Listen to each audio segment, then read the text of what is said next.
কোরবানির ঈদকে সামনে রেখে পশু পরিচর্যায় ব্যস্ত খামারিরা ভালো দাম পাওয়ার আশায় দেশের বিভিন্ন অঞ্চলে গরু লালন পালনে এখন চলছে শেষ মুহূর্তের প্রস্তুতি। এবছর চাহিদার তুলনায় পশু বেশি থাকায় দাম নিয়ে কিছুটা দুশ্চিন্তায় প্রান্তিক খামারিরা। নারায়ণগঞ্জ, পিরোজপুর ও জয়পুরহাট প্রতিনিধিদের পাঠানো তথ্যছবিতে আরও জানাচ্ছেন ফারহিন ইসলাম টুম্পা।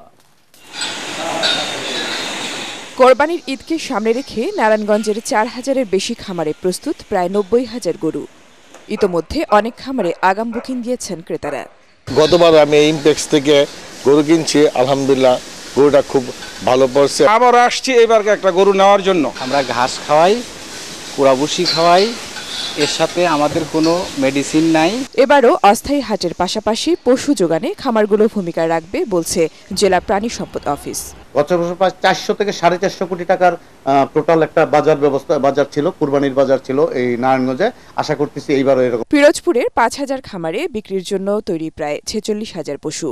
৩ মণ ওজনের দেশি গরু থেকে শুরু করে ১.৫ টন ওজনের ফ্রিজিয়ান, শাহিওয়াল ও ইন্ডিয়ান বোল্ডারের মতো বড় জাতের গরু রয়েছে এসব খামারে। মোটা তাজা করার জন্য কোনো ইনজেকশন দেওয়া হয় না, কোনো কেমিক্যাল খাওয়ানো হয় না। আমাদের গরু টেকসই। কোরবানির পশুর মান নিয়ন্ত্রণে মনিটরিং করা হচ্ছে নিয়মিত। জনস্বাস্থ্যের জন্য ক্ষতিকর এরকম হরমোন অথবা আমাদের স্টেরয়েড ব্যবহার আমরা সম্পূর্ণরূপে মোটামুটি নিবৃত্ত করতে পেরেছি। জয়পুরহাটের প্রায় ২০,০০০ খামারে কোরবানির জন্য প্রস্তুত ৩,১৬,০০০ পশু।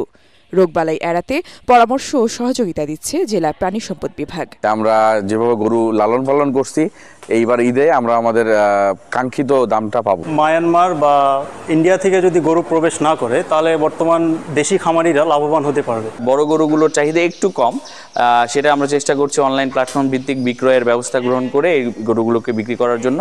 ঈদের বাজার কি যাবে এখনো বলা পারছি না, তবে এই বাজার যে বাজার আছে এই বাজার যদি থাকে তারপরে খুব লস হবে না। খাবারের যে দাম, এই দাম হিসাবে গরু পালা যাচ্ছে না। ধান এবং প্রচুর ঘাস উৎপাদিত হয় এই জেলায়, এজন্য খামারের সংখ্যা অনেকটাই বাড়ছে এবং খামারিদের উৎপাদন খরচ কমানোর জন্য আমরা পরামর্শ দিই। কোরবানির পশুর ন্যায্য দাম নিশ্চিতে ভারতীয় গরু আমদানি বন্ধ সহ প্রশাসনের কঠোর নজরদারির দাবি খামারিদের।